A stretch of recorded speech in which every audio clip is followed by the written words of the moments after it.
Hello and welcome. I am Scarperlock, and this is City of Heroes. We are with the Sentinel. Our Sentinel's now level 12. We have 5,000 XP, 6,000 almost to go to get to level 13. And I'm going to be doing Julius the Troll, but off screen. We got to level 12. I did the Chernobog storyline from Shauna Stockwell. I didn't bother to record that. I didn't really have a lot to say about anything other than exactly what we were doing directly, and you guys have seen me do that story arc a lot, whereas I haven't done the hollows as much, so I figured we'll come back to these guys, but I wanted to make sure I get Shauna Stockwell done before I outleveled her, because I think I would have in another level or two. So we're with Julius the Troll, sorry, and we're going to be taking on a few guys, but before we do that, let's look at what we have down here. We've got a new power. This is Lightning Strike, which is a ranged attack. We had heal last time. I have finally gotten DOs. I was able to afford them all with the character's influence, so I didn't need any influence trade down from my other characters. We have double accuracies on our hailstones and our jet stream to make sure they hit, because they've been missing a lot. I've had so many misses. In fact, somebody said in the comments, and I'm sorry, forgive me, I can't remember who, but you got to stop watching my videos if I hex you. But they missed twice on Assassin Strike and Build Up in a row, and they thought of me. Thank you for thinking of me when you miss all the time, because that means you've seen me miss all the time. Thanks a lot. I'm joking. That was great. That's a really fun comment. So because I was missing a lot with this character, there were some times where I missed like 3 times in a row with 80% to hit. Just ridiculous.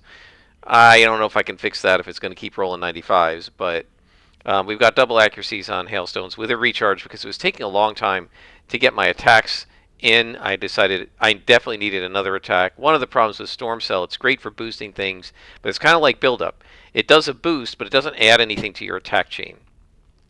So I'm still debating whether I want to get Gust, which is the really low damage minor attack. Possibly I will with this character, but we want to get the build up. We want to get some other stuff in here. We definitely want to get, as soon as we have access to it, our Mez defense, but I think that won't come until maybe 16 or 18, maybe 18, I can't remember now. And so if I can get one more attack in here, I think that will close the attack chain. So we'll just have to see, what opens up over here. Well, I don't know when Chain Lightning opens up. These guys won't open up for a while. Grounded, that's resistance. So what we want, this is the resistance just to the Mez. So we want our static shield. So that's going to be coming next. So we might get that in a couple levels. And we're going to keep putting slots on our powers. So at level 13, probably going to finish health. And I might get another one on Energize so we can get a recharge on here, because using that a lot, that'll help us, because the more Energize I have, the fewer greens I have to carry, and the easier it will be to do things. I was able to solo that ambush mission where you end up with Maxilla and Mandible. I didn't think I mean, they almost got me. I had to use every inspiration to deal with the ambush they hit me with, because a Bone Daddy came after me and stuff at the end of it. And then I picked off the minions, and I got a couple of inspirations back, but all I had was like a break free, an accuracy, and a damage or something, and I was able to, alternating this knockdown and this knockdown with the Storm Cell, I was able to keep both of them mezzed pretty well. So one of the things I have to do in tough fights like that is alternate who I hit, because the two powers will do knockdowns, and you can keep them both down a lot, which means they can't fire at you. So anyway, that's where we are, and now we're going to fight some trolls. And you won't be able to see too well how this works, because these guys are gray cons to us now, but that's all right. We don't need Storm Cell, just attack. So that's our regular attack. Now we're going to do Lightning Strike. That is awesome. It's another, what you would call in City of Heroes, indirect attack. It doesn't come from the character. The effects are so cool. I absolutely love those lightning bolts. One of the things that always disappointed me, look at that. It does a lot of damage too. It's great. One of the things that always disappointed me about Elec as a primary was that it was very like static electricity-ish. It was just like zzz, zzz, zzz, and I really didn't like it. But I really like the kind of crack, thunder and lightning type electricity from the storm attacks. That is awesome. I mean, look at this. That is just freaking cool. What a great effect. I am super happy with that. That looks really cool. So as you're going to see, right now, because we only have rechargers on the first two powers and not on this one, we're still going to definitely have to mix this guy in, but I've downgraded him to move him over here because we're just going to use him as a kind of a last resort. And now with Storm Cell active, our lightning bolt should do even better. Look at that. One shot at him. That's what I'm talking about. What a nice attack.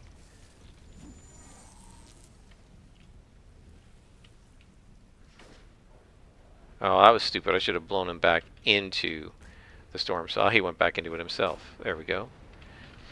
Yeah, so that lightning bolt when fully enhanced is going to be absolutely insane. That is going to be so cool. At some point I need to get hover. And I probably need to get it sooner rather than later because we're starved for slots right now. And we won't need to put slots on hover.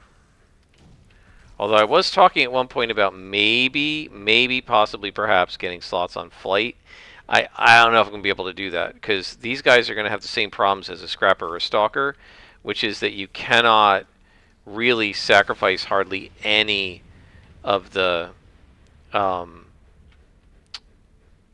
powers to leave them unslotted. You need to slot everything. No, we're not going after purples. There's another troll. That's lightning bolt, yeah. I'm sorry, that is just cool. That is one of the coolest visual effects of any power in the game. I love that. And the audio. It really sounds amazing. When you add that to Storm Cell and to the ice bolts and the wind and everything, I really like the special effects of this Storm Blast power set. This may be one of my new favorite sets. Why am I doing the trolls again? I don't know which zone is the red riverbed here. We'll have to like feel this out.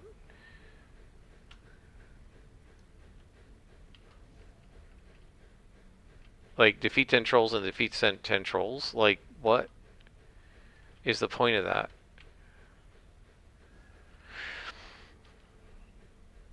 This looks like the Red River, so I guess I'm just going to keep fighting these trolls over here. We'll see. We'll find out right now.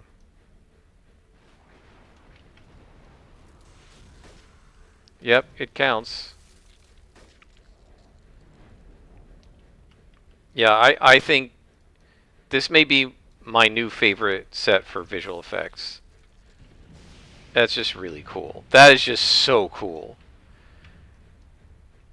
It looks like a legit real lightning bolt coming down from the sky and hitting him. That is awesome. I can't say enough about the visual effects of this new set. I really like this set. My only regret is I didn't try it sooner, because it is friggin' cool. I mean, look at, you put this up, and then you lightning bolt him. Bam. What a great effect. It's storming. You're being blown back by the wind. Look at him. And then hailstones come out. Like, it really does look like I'm causing weather in this little zone. Like, I really feel almost like the X-Man storm. You could make her up in this game. That is awesome. Love it. I love that. So footnote, original Storm from Giant Size X-Men #1 and the first, I don't know, 50 or 60 issues that she was in is my favorite of the new X-Men.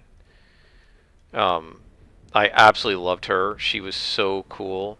I liked how noble and heroic she was. I like really heroic Captain America-y style characters, and Storm was that for the new X-Men. Wolverine, you know, he was okay, but he was more sort of the gritty, Punisher-y kind of guy. I really like the true blue heroes That's my favorite archetype in comics, and Storm was that for the new X-Men. And I absolutely loved it until I think it was X-Men 172 or something, where she turned into like badass Wolverine Storm behavior, and I didn't like that. I think they eventually undid it. She got like a mohawk, and she kind of got like wore leather, and she just stopped being the kind of noble, heroic, um, with person with decorum and class, and became kind of like just another Wolverine-ish character because Wolverine was so popular. They wanted more like him. And I absolutely hated that. I stopped reading X-Men because of it. Really ticked me off too, because I had read all my best friend's X-Men from Giant Size X-Men one #1, and then he had the early 100s. He didn't have that many of them. He had a few, and then from like all through the Dark Phoenix saga and everything. And Storm was like the pillar, the rock, the one who was always had the integrity and the ethics and the heroism. And then when Cyclops stepped away from the X-Men after the death of Phoenix, spoiler alert, but no, it happened years ago. It can't be a spoiler, I hope. Um, he stepped away from the leadership, and I was like hoping Storm would become the leader, and she was. They made her the leader, and she was an awesome leader of the X-Men. And she led the X-Men from like, I don't know, X-Men 1, 42 or something, up until I don't know when. And so I'm reading these comics, and my best friend had from like the 140s all the way up into the 160s. He had almost every issue, and I read them, and I loved them, and they were really cool. And they did this sort of space aliens that were trying to possess them and stuff. That was kind of a cool story arc. And then I said, okay, now that I'm caught up, I'm going to start buying them. And the first issue I bought was the issue where they turned Storm into female Wolverine. And I was like, you got to be kidding me. They just ruined my favorite character. I didn't like it. And within like a year, I stopped collecting it because I didn't like what they did to my Storm. I didn't like it. I really like that character, and I like the nobility and the purity. She was sort of a pure, almost like innocent character, and they decided to take her innocence away, and I really didn't like that. I liked her like that, and they did that with several characters. They did. I think Chris Claremont just liked having innocent characters and then tainting them and taking their innocence away. He did it with Ilyana Rasputin, Colossus' sister. He did it with Kitty Pryde. He did it with Colossus himself. He had these like really noble, decent human being of characters, and one by one he kind of corrupted them, and I wasn't a fan.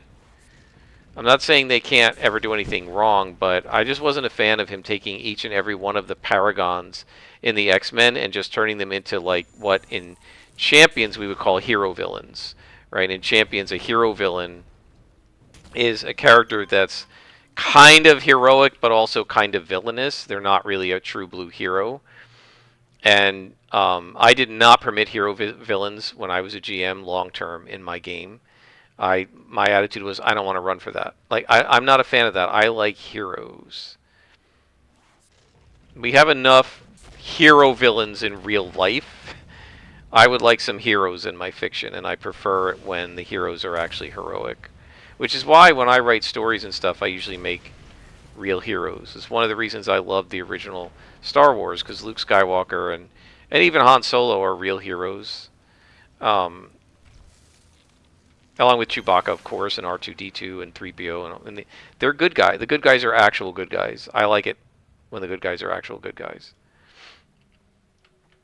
And for some reason, the creators of the world of entertainment seem to think that that's not sophisticated. All right, so this is defeat all.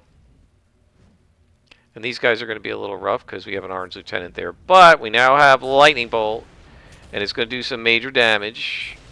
And as you can see, we have our little heal, and that'll help us out. But we don't have the ability to enhance it yet, and I've over aggroed, so we're going to have a little bit of trouble. So let's go ahead and get our buffs going.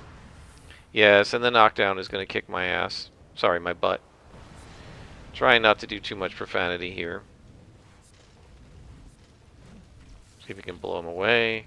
These guys might be resistant to it. That guy's not.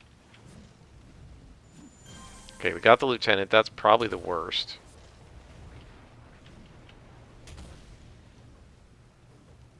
I'm still not quite got the hang of exactly how to deal with this guy when he gets dogpiled by meleeers, because he does have the defenses, right? You don't have to kite the way you do with a defenseless character like a controller. On the other hand, being in melee is buying him nothing.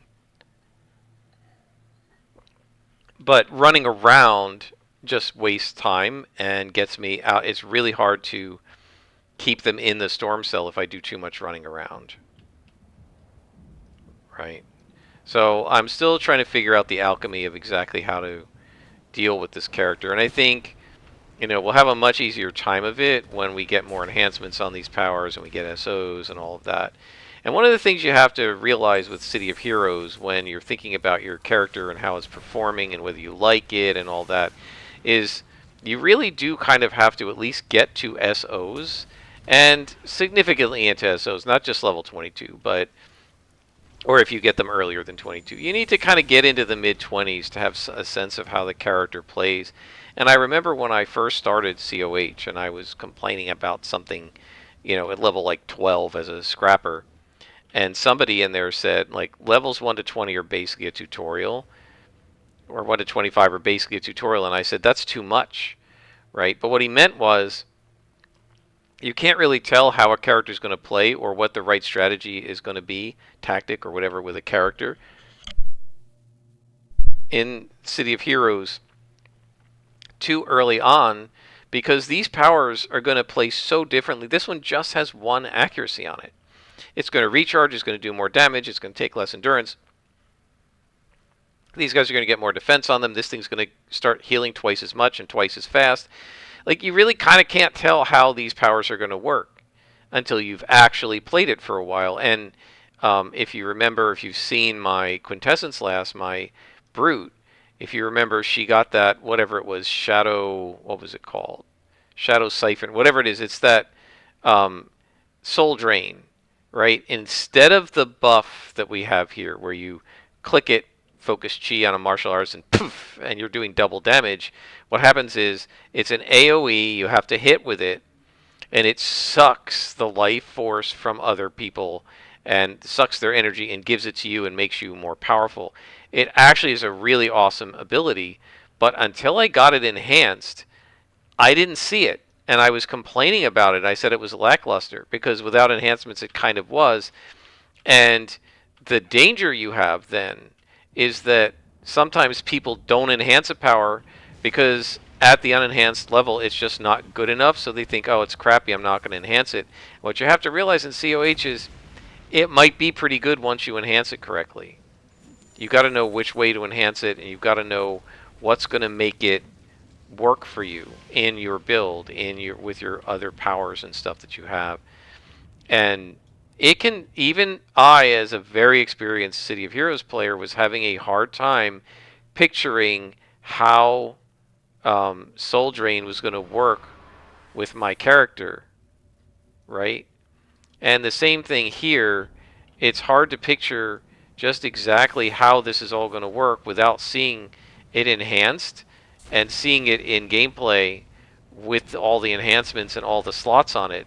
And even if you can afford SOs at this level, it doesn't really matter because you don't have any slots, right? I have 3 slots on a couple powers, 1 slot on most of my powers, 2 slots on a couple powers, right? I don't have as many as 4 on any, and even if I had heavily focused on 1 power or so, just try to get them 6 slotted. I have 6 slots on 2 powers and 1 or 2 on everything else, and 1 slot isn't enough to tell you how it's going to work. Right? So, one thing I've been toying with, I don't know, is I might add range to Storm Cell. What I'm not sure is how the damage and accuracy enhancements work. The lightning doesn't seem to miss very much when it triggers. Doesn't trigger all the time. Now this lightning, that misses, because that's a normal attack. But that has a 1.2 base AC. This one. Lightning Strike. That's got a 1.2. It's 1.43x now, but it's a 1.2 base, right? So I don't think we're going to need more than one accuracy on it, probably. Now with the storm cell, that has a 1 base, right? These others all have a 1. Lightning Strike has 1.2. That has a 1 base, so we're going to want... I've got accuracy on it now. I'm just not sure whether it's worth sacrificing, say, a damage or something to make it have more range so that I can push it out there further. I'm not sure whether it's worth it because I kind of want it in between me and the enemy anyway, right? So it's not like I'm going to be putting it out really far away. So I just don't know. If anybody has any advice on... Whoops, didn't mean to do that. If anybody has any advice on the best way to slot this power to make it effective, the storm cell, I don't need it for the rest of the powers, but because they're just attacks and stuff and defenses. But for storm cell, since I've not used a power like this before, if you have any advice how you usually do it, no sets. Just talk about the base enhancements. Do you slot it for range? Do you slot it for accuracy, for damage, for endurance? You know, I don't really feel like it needs recharge because it recharges faster than it wears out. So, and you can't stack it. If you could stack it, then it would be worth it. You could stack 3 or 4 of them. It would be brutal. But obviously that would be wildly overpowered.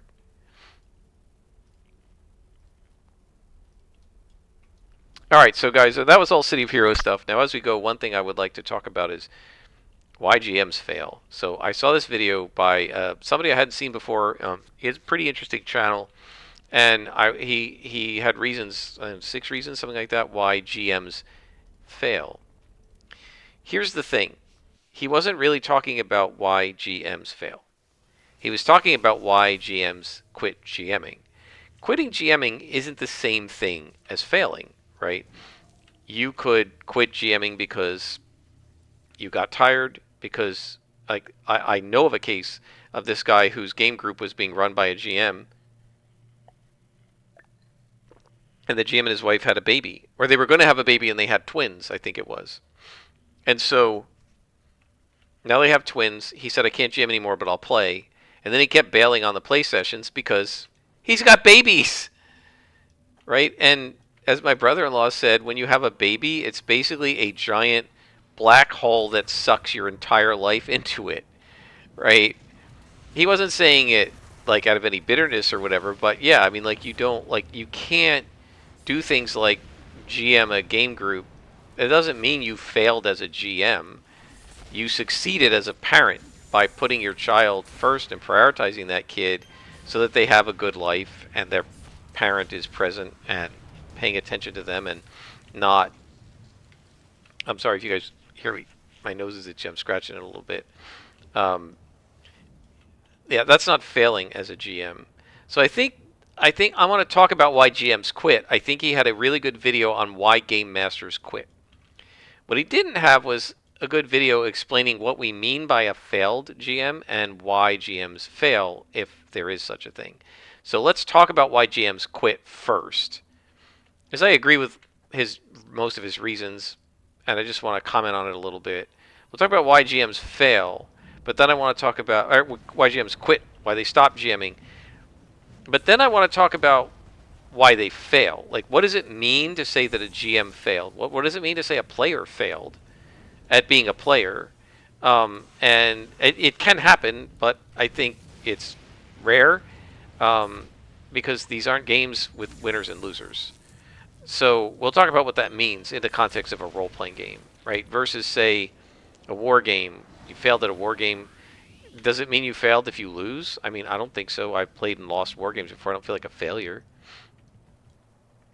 So let's talk about why he said GMs fail. So one of the things he said, and I think this is, the first one is probably the most important one. It's a great insight, and I completely agree. And this dovetails with my idea of what happens if you have twins and you've got to help your spouse take care of the babies, right? He said you tried to DM at the wrong time in your life, right? There's just, it is not the right time in your life for you to commit to GMing and um, running a game group. Maybe you're having some health issues and you can't reliably do the GM prep because you're not feeling well, or you're in the hospital, heaven forbid, or bedridden, or just don't have the energy or the concentration. Maybe you just had a kid. Maybe you just had to start taking care of a sick and ailing parent. Maybe you moved somewhere where you can't host the game anymore because of roommates or something like that, and nobody else can host the game or what have you. Maybe you just don't have the energy because you're busy, right? You're in, like when I was in college, I was GMing. I GM'd a whole lot my first 2 years, and then as I got into my junior and senior year, we started having to trade off because I could not keep it up because my classes got harder, right? And this is actually one of the things my students don't seem to understand. They put in a certain level of effort and they get a B in a freshman class. They put that same level of effort into a sophomore or junior class, and they start failing, and they say the teacher's bad and the class is too hard. It's like, no, you need to step up your effort when you go up to a higher class. Just like if you're playing Dungeons and Dragons and you're on the first level of a dungeon and you're fighting level 1 monsters, and then you go onto the second level of the dungeon, you're fighting level 2 monsters, they're going to have more abilities, they're going to be harder to kill, they're going to do more damage, and you can't approach level 2 and 3 monsters the way you approach the level 1 monster. And similarly in college, I found that I couldn't approach my junior and senior year the way I approached freshman and sophomore. A lot of my freshman year was review of high school stuff, right? Because colleges, we can't be sure how much you know, and so we kind of default to like, let's review some of this before we start the new material, because we kind of have to assume you're all starting at ground zero a little bit, right? And so I found that like some of the math, some of the biology, some of the English and everything. This is stuff that I'd already learned, at least a little bit in high school, and as a consequence, it was kind of review. But as I got into the more advanced classes like evolution or plant ecology or whatever, we got into things that I did not cover in high school or in my first year freshman class, and that stuff was harder. So I had to put more time into my lessons. There's a boss. And so I couldn't perma GM. Right? So I think he's right. You have to make sure that you're when you're GMing, that you're GMing at a time in your life when you're capable of doing it.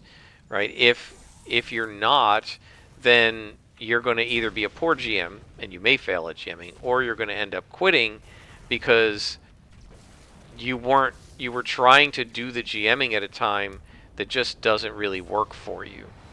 So I think he makes a really good point, and that is probably one of the reasons that GMs ought to quit. Sometimes we don't want to admit it to ourselves. This guy really needs Mez defense. Sometimes we don't want to admit it to ourselves because we want to keep doing it. We've made a commitment to our friends and so forth. And, we don't want to like back down on that commitment. We don't want to disappoint our friends. But the reality is that sometimes it's just not the right time in your life to do it. And if that's the case, it's okay. And it's okay to tell your friends, guys, I'm sorry. Even if it's in the middle of a campaign, like don't push yourself to try and finish a campaign that you're not able to do, because it's going to end up being miserable for you and miserable for them because you're just not ready for it right now. It's okay to say, guys, I'm not ready for this right now. I can't do it anymore. I'm not able to run. Can somebody else run? And maybe somebody can, and maybe somebody can't. If nobody can, it's harder because then you feel like you're letting your whole group down because now we can't play D&D or whatever. But you're better off not playing than playing a bad game, right? Matt Colville always says no D&D is better than bad D&D, right? And if you aren't in the right mental or physical state or economic state or whatever it is to run a game, it's going to end up being bad D&D because your heart isn't in it, and your heart has to be in it as a GM. You have to really be into it or you're just not going to do the best job. So that is definitely one reason why people quit GMing and should, if necessary, they tried GMing at a time in their life that just wasn't right. The second one, he said, is that GMs need a lot more practice when they start, and we tend to be very hard on ourselves. And so if you start out and you have some rough sessions where it feels like, things are, the pacing is off and the players might be a little bored and you don't feel like you handled it very well and you get frustrated, you might stop GMing because you think you're a bad GM, and you're not a bad GM. You're just a learning GM. You're trying to figure it out. The new girl who plays sometimes City of Heroes and of course the D&D and stuff with us, I think it was her advisor or her father had a saying, never do anything for the first time. And what that saying means is, the first time you do something, you're always going to screw it up. Right? The first time you teach a class as a teacher, no matter how much of an expert you are, it's not going to go well. It might go okay, right? But it's not going to go as well as it could, because you're not going to have anticipated all the things that are going to happen with the students. And just like no battle plan survives contact with the enemy, no class syllabus survives contact with the first class of students. They're going to break it. They're going to do things you didn't anticipate. Things are going to go wrong. Even after all these years, I'm teaching a class I've taught many times before, and I've made a huge mistake with it. And that is that I didn't give them really any way to earn true free points. The chair of my department is sick of the free points. We talked about this. I took them out of my zoology class thinking that it would intimidate or terrify or whatever, scare my students into actually coming to class, doing their work, and studying for tests.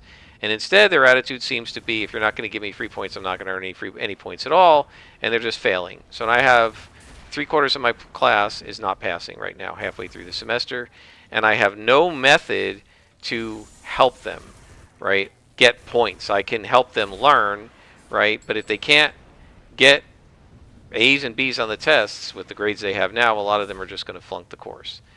There's no like homework assignments or any of that. There are quizzes. There are pop quizzes every so often. I'm going to give one again tomorrow morning.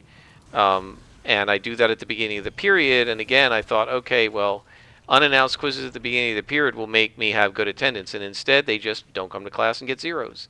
Right? So even with all this experience and knowing our students the way I do, I thought I had kind of psyched them out and could figure out how to get them to do what I need them to do. And instead, they're like, nope, we're just going to fail.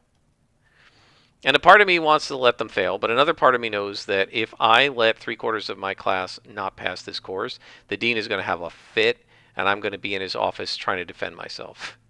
So now I have to try to figure out a way. What do I do? I'm thinking of putting like bonus points on the next couple tests so they can gain. If they can get a few tests where they can gain a lot of points, it'll make up for the ones that they've not gotten so far. Yes, it does kind of gall me as a teacher that I have to figure out ways to stop my students from failing instead of saying they need to figure out a way to stop themselves from failing. But my point about this is just, I thought I knew this group of students well enough that I could get them to do the work. I thought I had properly incentivized things. I clearly did not. Right? And there are students who are trying or claim they're trying, and they would like to have, homework points or whatever, and it's not built into the course. And as I've tried to explain to them, once the course is live and in progress, I'm not allowed to change the syllabus and to change the grading scheme and the grade weights and stuff. So my point about this is just, even after 20 years of teaching, I can screw up teaching. So your first time, you probably will. And the same thing with GMing, right? Your first few sessions GMing are just, you shouldn't expect them to be great, right? They kind of can't be, because you have to learn the ropes first. This is true with any game, not just a role-playing game. I am now currently on my slightly more than third playthrough of a fairly simple and straightforward board war game called The Traces of War. It's the Eastern Front, Russia against the Germans, and there's a short campaign of 4 turns and then a full campaign of 8.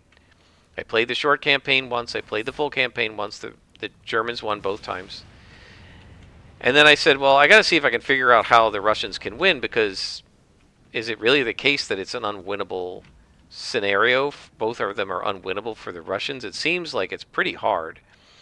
And as I've mentioned in previous playthroughs on my Stalker, I tend to do better on the defense than on the offense.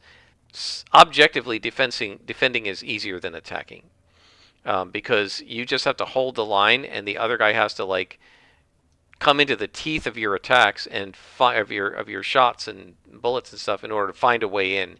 And trial and error. Well, if you're probing the enemy too much and not advancing, and advancing is part of your victory points, you're going to lose. And so I started doing it, and I was really pressing the Germans on the north front and the south front, and I'd made two really good breakthroughs, and I thought I had it. And then as I was reading stuff, I realized, oh man, I have been ignoring the fact that a lot of the terrain is rough terrain, and that's a one-column shift in favor of the defender.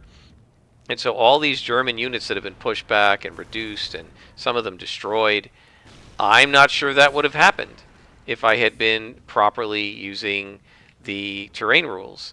I knew all the other terrain rules for some reason, because I think the rough doesn't take any extra movement points to move into. I also sort of just figured, oh, and it doesn't give you any defense, but it does. It gives you a really good defense. And so I said, okay, I was only like 3 turns into the game. I reset it all and said I'm going to start over again. So I'm starting my slightly more than third playthrough. And it's been 3 playthroughs, and I think I now finally know enough about this game that I can play it correctly. But I'm not beating myself up about the fact that I played it wrong the first couple times. That's what happens. This very experienced gamer who does board war games and PC war games, Zilla Blitz, whose channel I watch sometimes to get reviews, he made the statement in a video a few months ago, I think, maybe a year ago. You need to play a war game 3 times to get it. The first 2 times, he said, you're going to mess it up. It's just inevitable, because there are so many rules and you can't keep them all in your head, and you don't really learn some of the rules until you have done them wrong. Like, I'm never going to do the rough hex rule wrong. The playthrough before that, halfway through the playthrough, I realized that city hexes give you this shift as well, and I don't think I realized that either. And so I played some of that without the defense shift in like the first or second game. I can't remember. I think it was partway through the second playthrough that I figured that out. Now, I knew cities did it. I didn't realize towns did it. Right? So they have little circles for towns and then big blobs for cities. I realized cities gave you a shift of 2, a 2-column shift. So in other words, if you have 8-to-1 odds, it shifts it down to 7-to-1 for one column and 6-to-1 odds for another, and that makes it harder to win. To do a lot of damage and be really reliable, have a really reliable victory, you need at least 5 and preferably 6 or 7-to-1 odds. That's just the way it is, right? Because defenders do have the upper hand in any military conflict, because they can dig in and they can, prepare and everything else. And so, the Russians were attacking the Germans in like small towns, and I didn't realize there was a defense shift there. And so once I realized it, I have not made that mistake again. Although there was a hex in my third playthrough at the beginning of it that I didn't realize as I was attacking the units. I didn't realize it was a city hex until the unit retreated out of there. I have a town hex. Until the unit retreated out of there, and then I realized, oh, that was a town. They should have had a defensive shift. And fortunately, the die was still sitting there, so I just went back and reevaluated and say, oh, it's a 1 hex retreat instead of a 2 hex retreat, right? And so the point is that every time you adjudicate stuff in a game like D&D, you're going to learn more. You've never had to do death saves, so when the first time comes when death saves happen, you might get that wrong, and then you reread the rules and say, oh, I made a mistake. Let's think about 2 games, Champions and Savage Worlds, right? In Champions, they have a rule in Champions they have a rule that says that if a power has a written effect in the game, you are not allowed to use a different power, with or without modifiers, to replicate that effect, especially if it's cheaper, right? So, for example, the power Flash blinds you.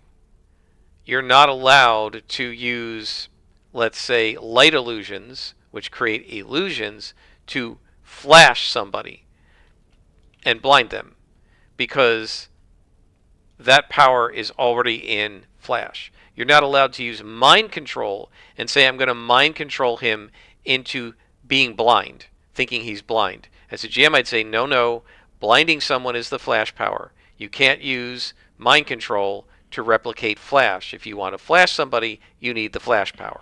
You can mind control them into, you know, doing something. Telepathy allows you to read minds, and for a high level of telepathy, you can read the subconscious mind, stuff that the character doesn't even know, or a little less layer of value of telepathy.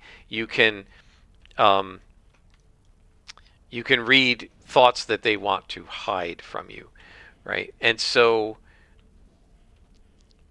that's telepathy. What you're not allowed to do is use mind control and say, I want them to tell me their hidden thoughts. It might conceptually seem reasonable, but as a GM, I'd say, no, you can mind control them into acting, but you cannot mind control them into telling you thoughts. And the reason you can't do that is because mind control is not telepathy, and there is a power called telepathy that allows you to do that, and you're now stepping on the toes of this other power, right? If you want, oh boy, no, no, no, no, Redcon, no, no, no, I didn't realize there was a red boss there. Well, just go away. If you want to read minds, you have to buy the telepathy power. You can't use mind control and then say, tell me what you're thinking. Right? Even though that might make conceptual sense for the power, what you're not allowed to do is replicate one power with another power. Right? So keeping that in mind, even though that's not technically a rule in Savage Worlds as far as I know, I absolutely would use that as a rule and consider that to be a reasonable rule in Savage Worlds, which also has powers. So now let's think about a mistake I made in my Deadlands game, which is Savage Worlds, right? My players were in the barbershop in Headstone Hill, and the guy who owns the barbershop is a criminal, and he works for the bad guys, and so they wanted to get information out of him. And my best friend said, can I puppet him and order him to tell me stuff? And I said, I think I've mentioned this before, I said, I looked through, is there a telepathy power in Savage Worlds? I didn't see one. This is my inexperience, even though I'd been playing the game for a year. There is a power that does telepathy, but it's called mind reading. And I didn't look in the M's. I looked in the T's for telepathy, and I saw telekinesis, but I didn't see telepathy. So I said, yeah, okay, I'll let you ask him. It lasts for a certain duration, like 5 rounds. I said, each round is a question. And then he said, can I re-up it for one PowerPoint? I said, yes. So they basically played 20 questions with this guy and got him to admit everything and basically dumped the whole plot onto them. And look, they had fun and they enjoyed it, and it's fine, right? But now, after realizing there's a mind reading power, I would have said to him, no, if you want to read the guy's mind, you're going to need to use the mind reading power, not puppet. Now, I don't know if his character could cast mind reading. I'm not sure if mind reading is a huckster power or not. I don't remember. But if it wasn't, then he wouldn't be able to do it, right? And so it's not that I mind you doing the telepathy, but you have to use the power telepathy. You can't use mind control or mental illusions or something to replace telepathy. Now, you could use mental illusions very cleverly to convince the character that they're talking to their ally and maybe hope that they spill the beans. And that I would allow, right? But saying to someone, tell me your deepest, darkest secrets, as a mind control or a puppet, when there is a mind reading power or a telepathy power that tells you the deepest, darkest secrets if you get a successful roll, I'm not going to allow Puppet to do that anymore. And so the next time they try it, I'm going to say, guys, I allowed it because I didn't realize there was a mind reading power. I was looking for telepathy because that's what it's called in Champions, right? So this is a mistake I made. Even after a year or something of playing Savage Worlds, it's a mistake.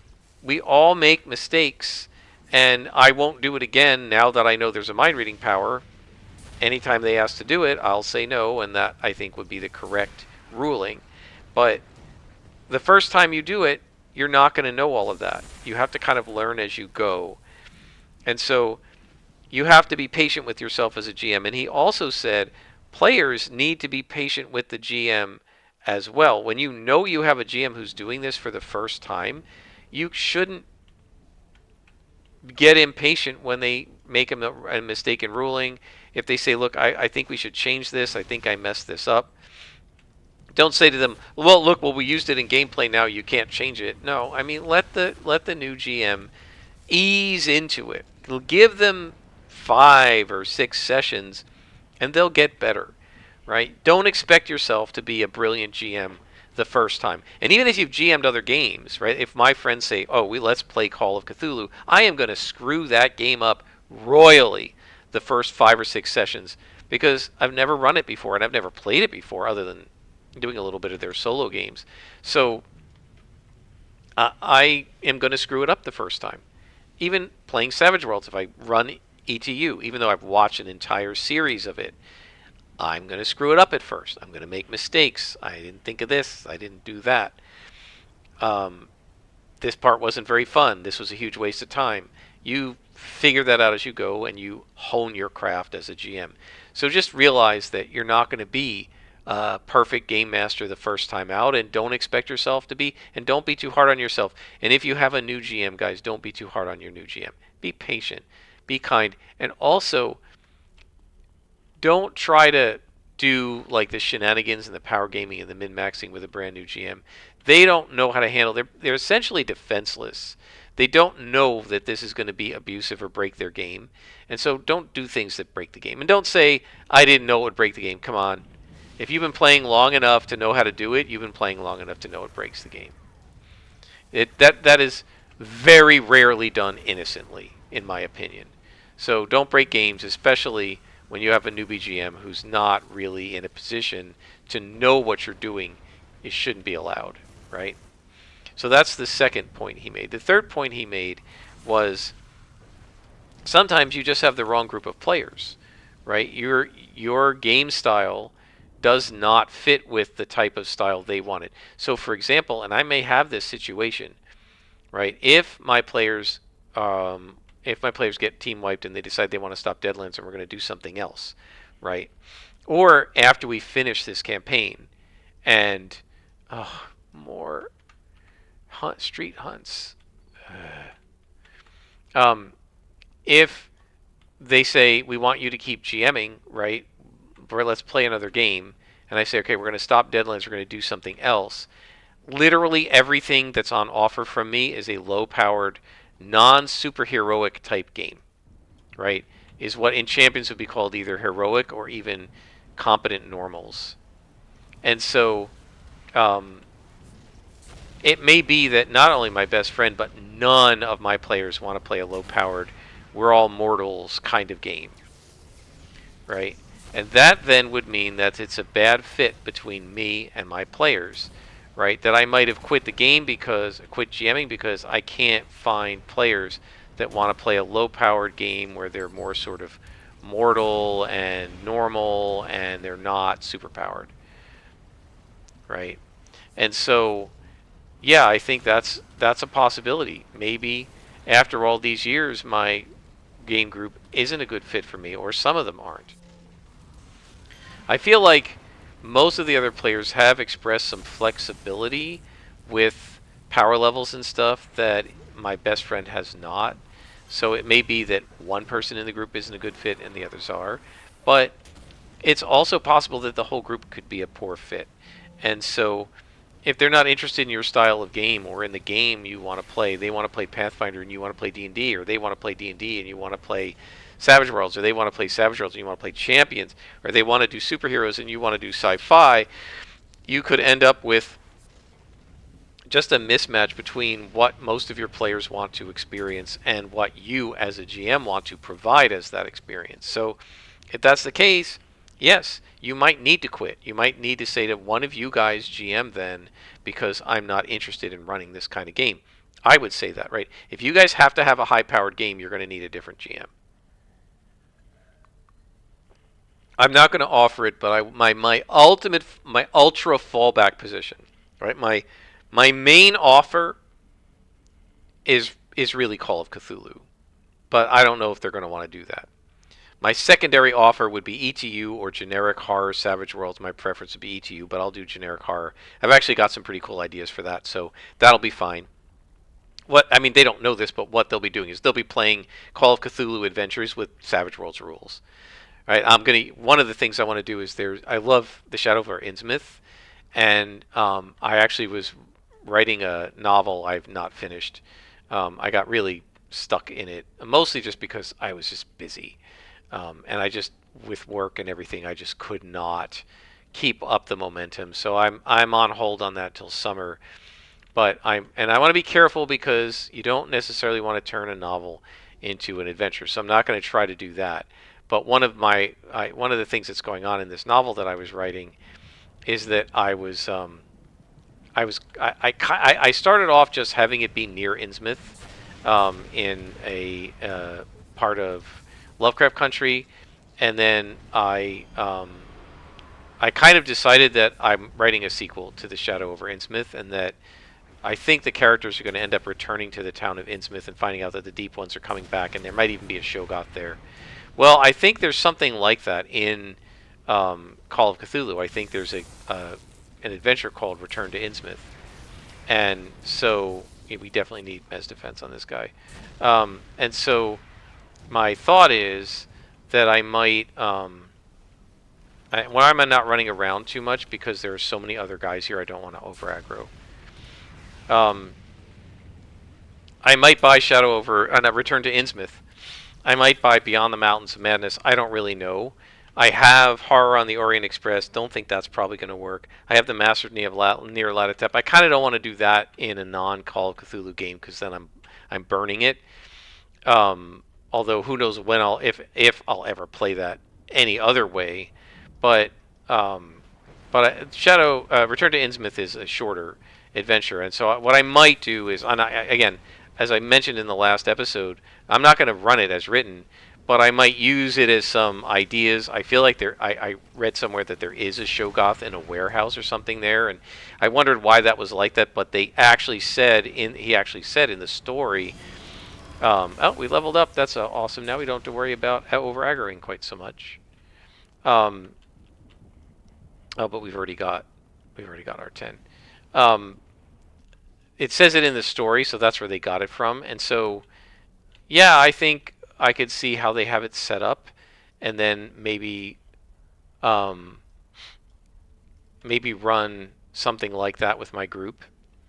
So I would be all in for that too. So my first love would be Call of Cthulhu, and that's what I would like to run.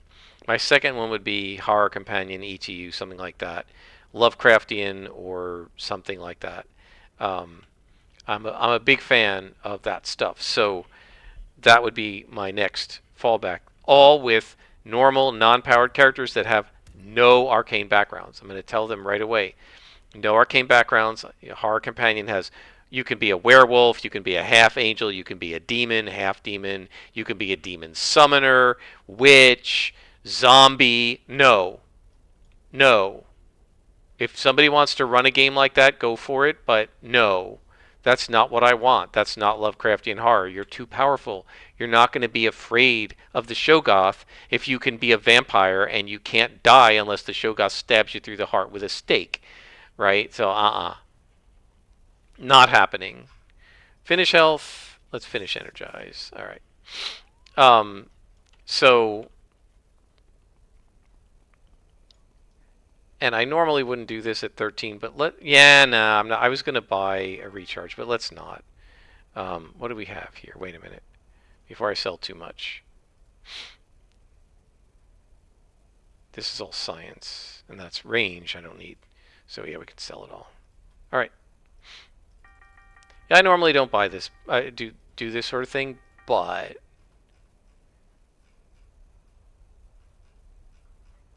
we are only 13th level, and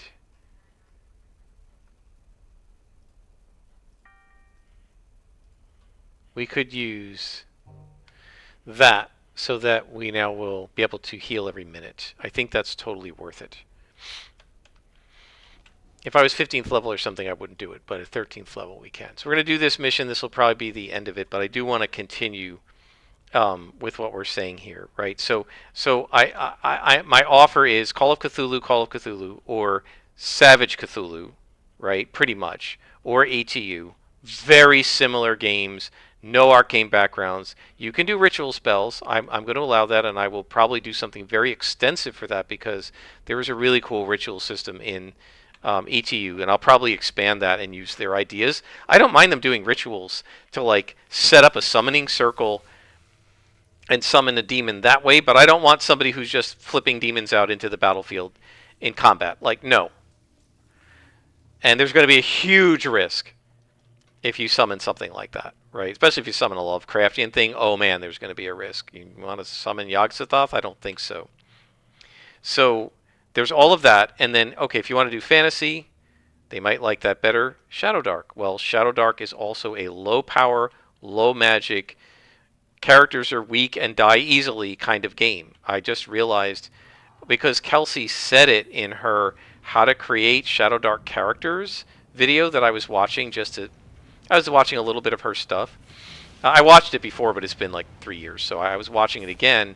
And in D&D, you have Constitution. Constitution adds to your hit points every level, right? So if you have a D8 in it, you roll a D8 every level, and you add your Constitution bonus. So let's say you have +2. Level 1, you automatically, as a bonus, start with max dice, D8, so you start with an 8, +2. Let's say you +2 con, you start with 10. And then the next level, you roll D8, you get a 5, right? So you had 10 hit points, you add 5, +2, you're at 17. Then the next level, you roll a 6, +2, you're at 25. In Shadow Dark, let's say you roll a D8, the first level, you get your con bonus, and only on the first level. And I was like, really?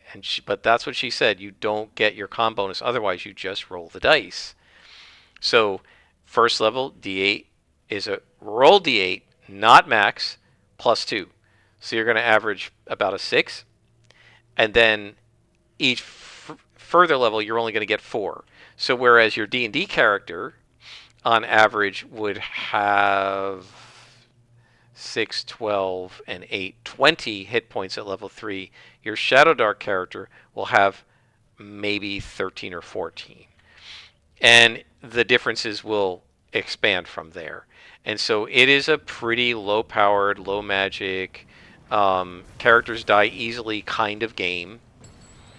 And lots of characters only have a handful of hit points at low level, and they die pretty quickly and pretty easily. And so that's also a low-powered game, right? So everything I'm going to actually offer to them is low-powered, right? My first choice is Call of Cthulhu. My second choice is basically Savage Cthulhu or ETU. It's similar. And then my third choice would be Shadow Dark after that. And so then the question becomes, well, what happens if they hate all of that? If they don't want the low-powered stuff, what do I do? Well, as a fallback, I'm not going to offer it because I'm afraid if I offer it, that's what they'll pick. And I really would rather do one of the lower-powered things. But if I can't convince them to do those, I am willing to run some champions with the proviso that we're going to be using the City of Heroes world, Paragon City, because it's just easier. And if my best friend doesn't like that because it's spoilers because he already knows all the story arcs, well, then he can run, right? Then you run champions or you run D&D or whatever.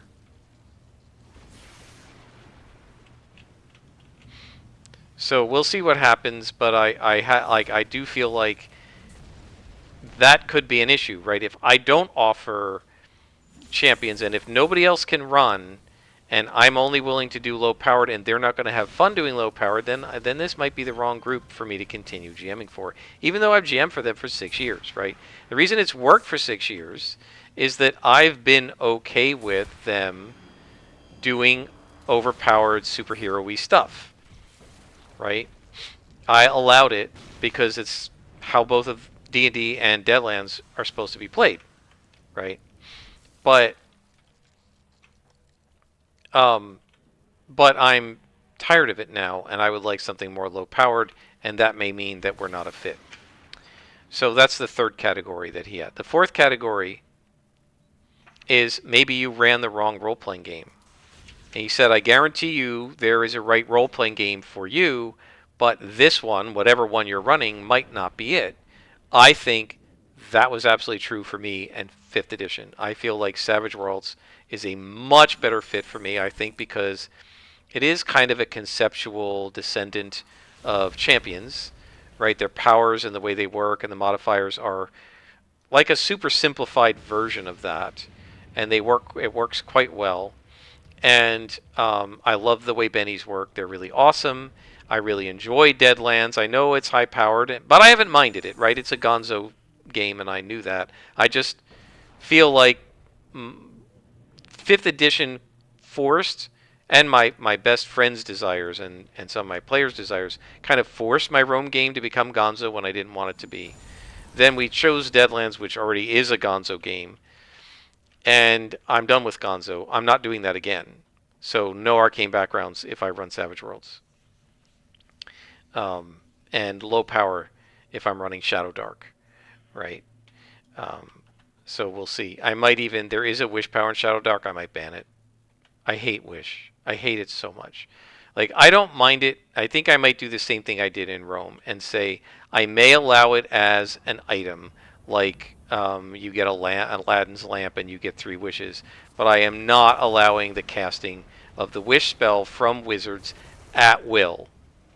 I mean, there's a risk if you fail it, then you can't cast it again for a while, and a regular fail on wish is like a crit fail on other spells, so you could end up burning it out or whatever. You know, it's risky, riskier than it is in 5th edition D&D, but I still don't think characters should be casting wish as a spell.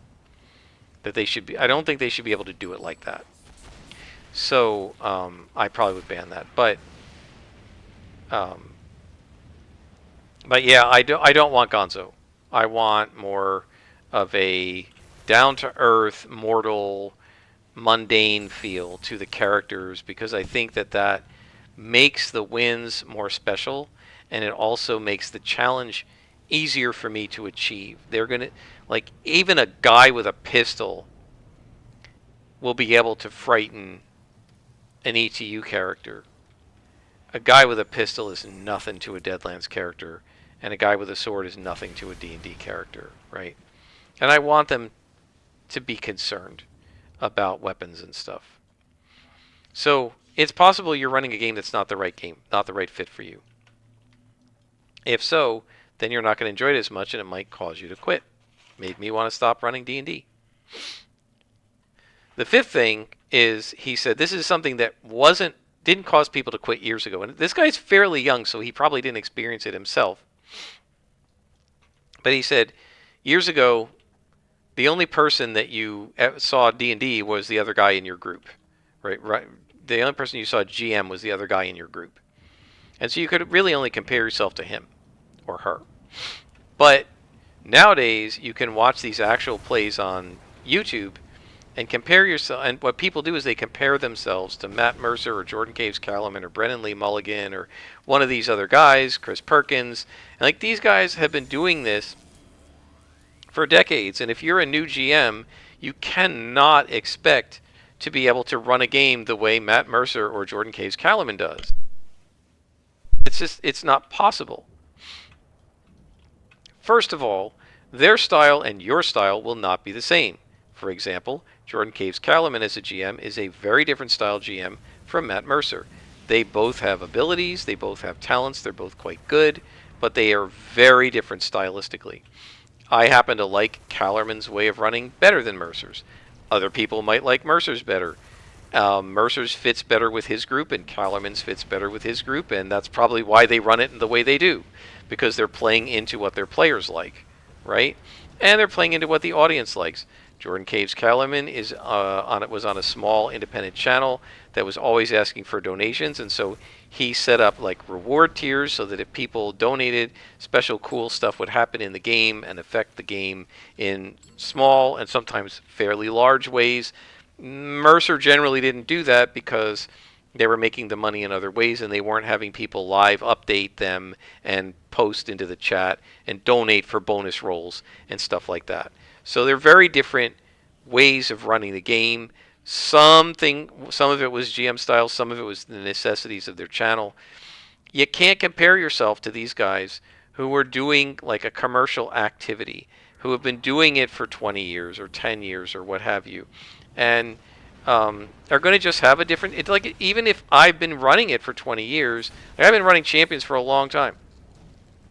If somebody started running Champions as a celebrity GM, they would probably run it very differently from me. That doesn't mean I ran it wrong all those years. It just means they have a different style. So he said, don't compare yourself to other GMs, particularly these experienced celebrity GMs, because you're not them, and you shouldn't expect yourself to be them. Right? It's like going to play tennis. When I was a kid, John McEnroe and Jimmy Connors were big. Like me going to play tennis and trying to do a two-handed backhand and be like Jimmy Connors with his two-handed. I can't be Jimmy Connors. He's a pro. Right? Don't compare yourself to the pros and say, well, the pros can do 20 or 30 hits per rally and we only did 3. Well, yeah, because we're noobs and we don't know how to even hold the racket. Right? Don't compare yourself to other people. Because a lot of people do when they find themselves lacking and then they quit. And then the last thing he said was sometimes people just don't even start because they don't think they can do it. They think that GMing is too hard. They're not going to be able to do it. They can't possibly do what they've seen their own GMs doing and everything. It just seems so hard and mystical and magical and like something that only very special people can do. And he said he doesn't believe that. He thinks everyone can. Now, I'm going to take a little issue with this. I think potentially everybody could, but I think you need the right temperament. And we talked about this before because Trevor Duvall said DMing is a skill and anyone can learn it. I think that there are DMing skills anyone can learn, but the mindset of putting the players and their interests first, or at least maybe not first. You don't want to subordinate your happiness to theirs so much that you're miserable, right? But trying to make the players enjoy the session and getting your enjoyment from their enjoyment of it rather than from your own objective enjoyment is something that not everyone seems to have in their personal makeup. And I have personally witnessed GMs that didn't, one GM that didn't. And it's not fun. And honestly, I don't know if they were having fun either. So I would say that almost everyone can do it, but you have to be the sort of person that's going to get a great deal of enjoyment out of the fact that your players got a great deal of enjoyment. We're not going to really have time to talk about failed GMs in this episode because I think we've gone long enough. What does it mean for a GM to fail and that sort of thing? So we'll talk about that maybe in the next episode if I remember to do it. Hopefully I will. But I think we had a really good talk today about why GMs quit running games. And if you're aware of that, then hopefully you can, if you're planning to do any GMing, you can make sure that you don't make those mistakes so that you don't get frustrated and feel like you have to quit GMing. I hope you all have enjoyed. I'm really loving this character. We'll hit our next base. I don't know if I'll do that on screen. We'll see. I might do a little more of this story arc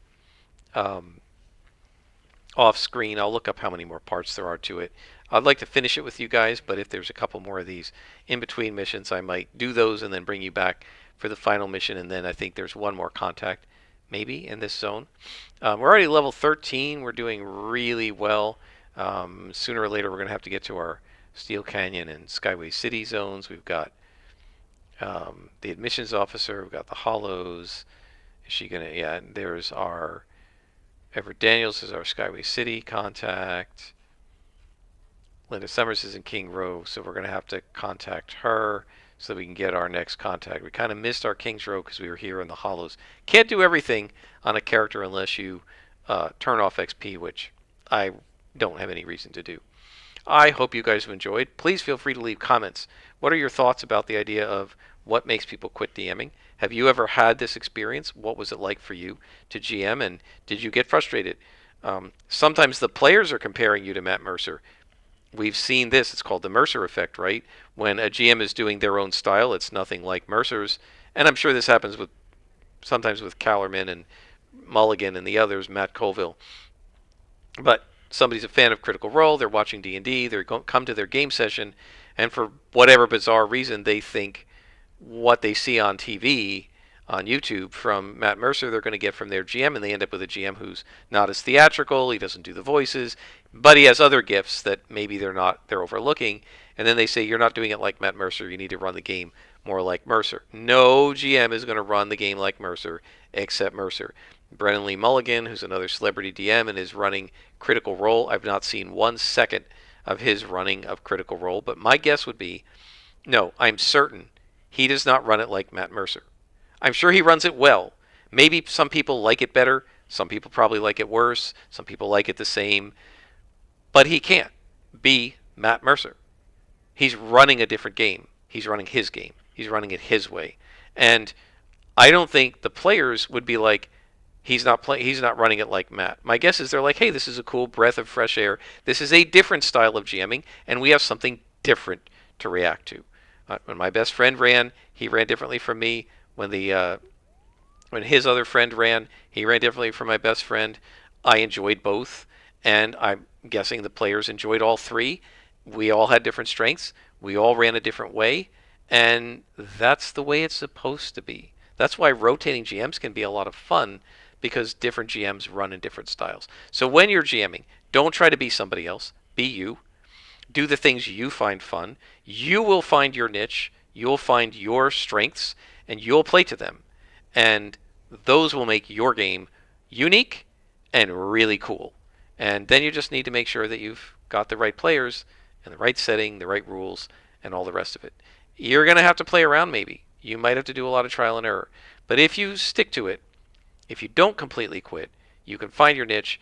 And guys, I have to tell you as a GM, when it's working, when it's awesome, when everything is working and you're really hitting your stride as a GM, doing your best at your way of GMing, it is really fun. There's basically no better experience. It's way more fun than being a player when everything's working.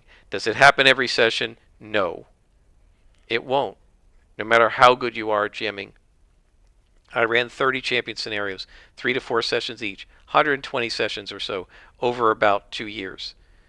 They weren't all 5-star sessions. Some of them were 2-star. A couple of them were 1-star. Most of them were 3 or 4-star. And then every so often, I hit a really good run, maybe a whole scenario of just 3 or 4 straight 5-star sessions. But it's rare because we can't be our best all the time. What you can do is do a pretty good job as much as you can, right? And as long as you're doing that and you're trying your hardest and you're really trying to help your players have fun, and rather than fight against the players, you will enjoy it, they will enjoy it, and you'll have a great experience GMing. So rather than quitting, check these 6 things and see, is one of these true, and is there something that I can do about it to make things work better for me so that I can keep GMing. The world needs more GMs, so I encourage people to try it. It's more fun than you'd think. It's a huge blast. I really enjoy it. It's worth a try. Please leave your comments about this stuff in the space below, in the doobly-doo, as Matt Colville says. And until next time, I am Scrapperlock, and this has been the Sentinel on City of Heroes.